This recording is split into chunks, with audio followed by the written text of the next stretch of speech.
Hey friends, hey, welcome to the Life Coach live stream with yours truly, Master Life Coach Trainer, Andrika J. Austin. I go by Coach AJ. I'm so happy to be here with you, sharing my story of how I went from the death of my mom and a divorce on the same day while I was dealing with homelessness and dropped out of college and the downsizing of my corporate career, which led me to dedicating myself to my destiny. I took things into my own hands. I decided to get involved in the life coaching industry, became a certified life coach, then a master life coach, then a master life coach trainer, and now I am founder and CEO of the International Center for Life Coach Training, LLC, where we train Black women of faith how to be a certified life coach online in one day. It's all at home. It's all at your own pace. And yes, you get a certificate at the end proving that you're a certified life coach and you can travel anywhere in the world, even virtually, from the comfort of your home, coaching and making a difference in someone else's life that helps you live your legacy.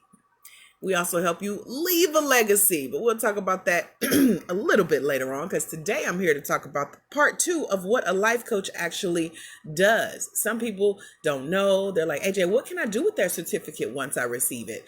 Or maybe you are getting certified and you still wonder how to tell your family and friends about becoming a certified life coach. And so they too are like, what does a life coach do? So this is part 2 of a conversation we started a couple weeks ago. And I wanted to pick up where we left off. I'll recap a little bit about what we talked about. But if you have questions about getting involved in getting your certification as a life coach, as a Black woman of faith, head over to www.thelifecoachquiz.com if you have not already. Hey, Renee Simpson, how are you?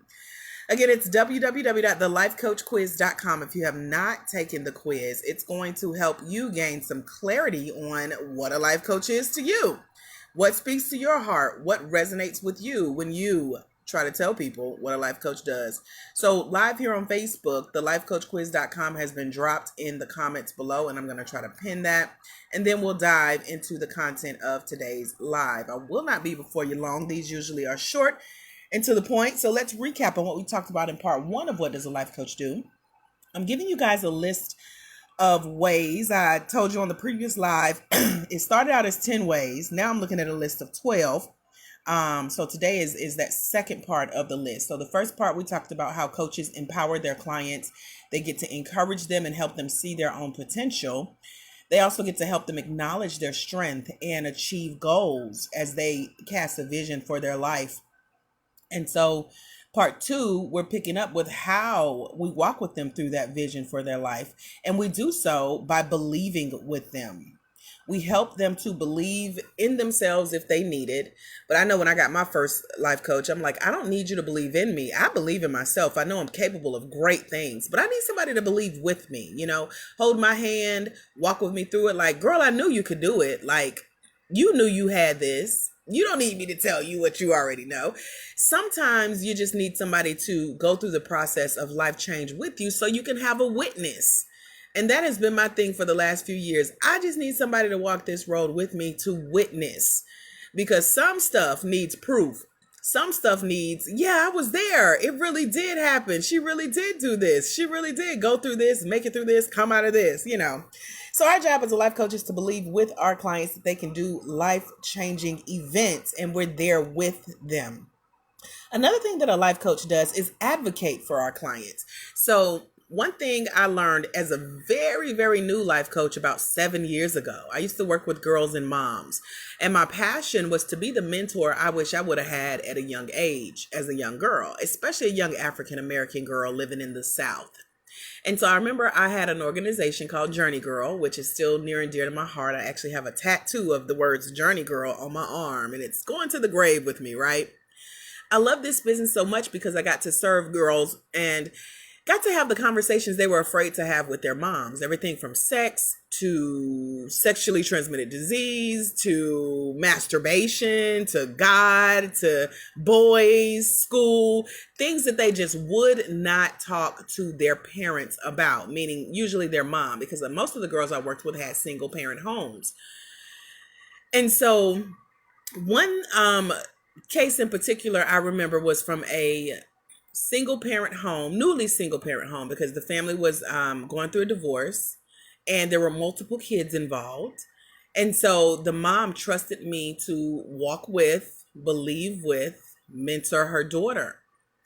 And so we would spend time talking about self-esteem and the next generation and where the young lady had potential to go and getting through college and surviving high school, things that I was very familiar with, again, as a Black girl from a single parent home living in the South.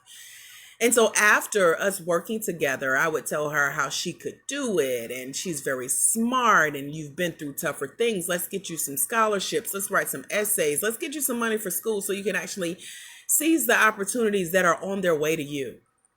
And one day I was blessed with the honor of being a part of her family dynamic, sitting in the presence of how a day-to-day life, a life in the day of this young lady. And I remember certain conversations taking place that messed with her self-esteem, things about her weight or her looks or the expectations that her family had on her or what people in her family really felt about her in their times of stress. And it bothered me, y'all. And I said, oh my gosh, it was a wake-up call to, number one, when we work in certain dynamics, when our clients go home, they don't have us with them as their coach. They don't necessarily have a support team of advocates, people who are believing in them, believing with them, speaking life into them. And so sometimes the work that we do can be undone in a matter of moments. And that really, really spoke to my heart. And I felt so bad for this young lady, as well as the other young ladies that I know who don't have advocates at home for them. Parents aren't always advocates. Spouses are not always advocates. Your family, your mom, your dad, your sisters, your brothers, they're not always advocates for you in your life. And so we have to put ourselves in that place for our clients. They don't always have a support system of people who believe in them in home. So that's why they need us. They need to know that they can come to a safe space, share their goals, their dreams, their ideas, and have someone who believes with them and advocates for them and their dreams and the possibility of them doing greater and better things in their life. So as a coach, we not only believe with them, we believe in them as their advocates. We advocate for their dreams. We push them forward. And so what that means is we also are going to serve as a voice of positivity. So because of some environments that our clients will come from and or go back home to once they work with us, we have to be their voice of positivity. We have to be that clarity, that cloud of confusion of should I do this? Can I do this? We're believing with them, we're advocating for them, and we are being positive by pouring back into them. And so then we learn how to become what we call a cautious coach. A cautious coach knows how to listen as their clients share whatever's going on in their life, whatever they're feeling. We also know how to allow. By allowing, we don't try to take control of the conversation. We don't try to fix things. We definitely don't try to fix our clients, but we allow things like silence. Did you feel that? Things like intuition. What are you being led to share? Because sometimes people just want to be heard. They just want to be listened to. Sometimes they just want to sit in that silence. Sometimes as a coach, you're not going to know what to say. You're not going to have a scripting for the next question to ask, but you have to listen to your own intuition and trust it. And what that's going to do is help you with conversational flow. And it's going to help you connect on a deeper level within a spiritual realm. And so that's why I say I love working with women of faith, especially Black women of faith. We know when stuff is wrong. And I'm not saying no other culture or race of woman does, but I'm speaking from the Black experience because that's what I am. And that's who raised me. And those are my ancestors and the ancestors of those that I serve. We know when something is not right. We know how to connect with the spirit. We know how to trust our intuition.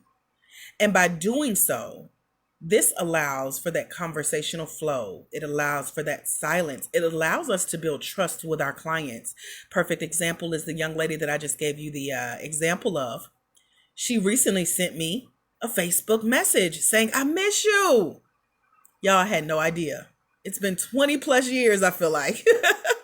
But because I knew how to hold that space, how to trust my intuition, how to listen, how to advocate for her, how to be that voice of positivity and have that deeper spiritual connection that I can at times just take to Jesus.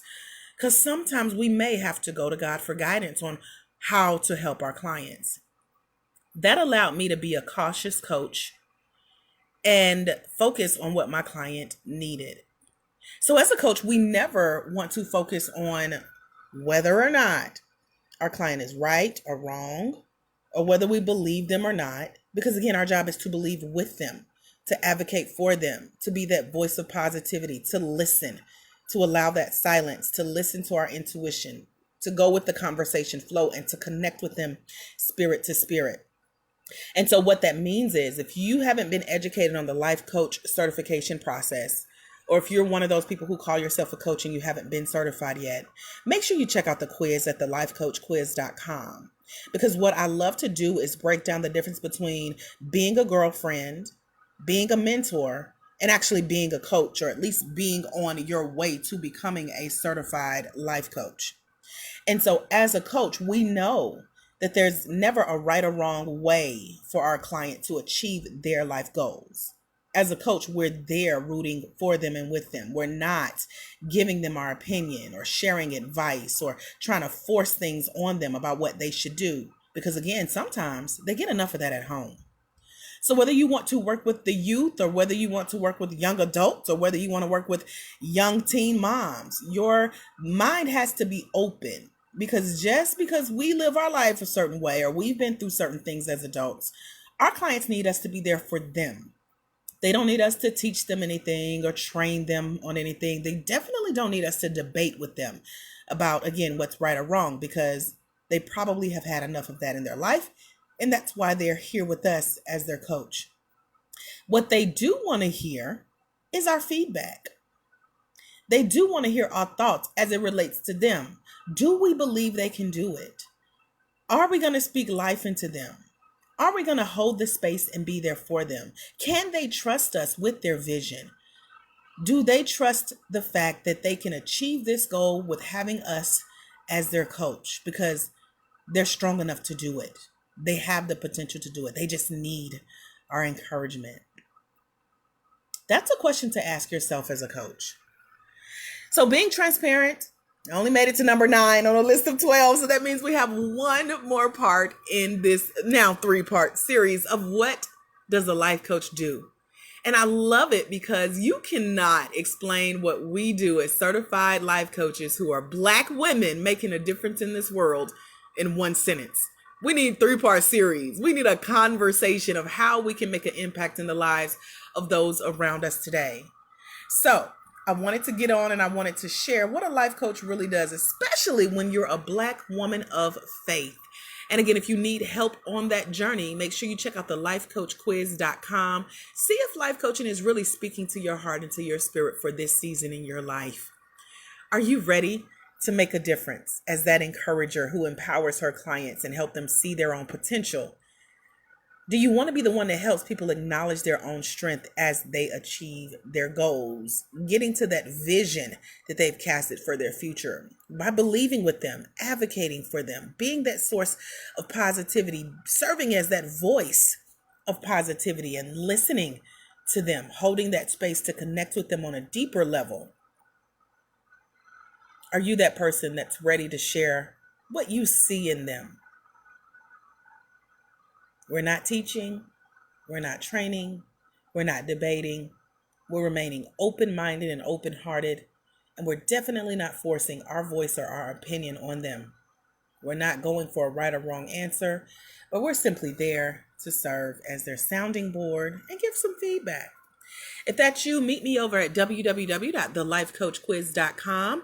And until we meet again, my friends, remember, when you impact one life, you impact generations. There's someone somewhere. They are waiting on you. to walk in your destiny so they can walk into theirs. Because it's when you let your light shine, you give others permission to do the same. I am Master Life Coach Trainer Andrika J. Austin. I go by Coach AJ, and I'll see you at www.thelifecoachquiz.com. Set your notifications to join me live on Facebook for the Life Coach live stream. Talk soon. God bless. Bye, friends.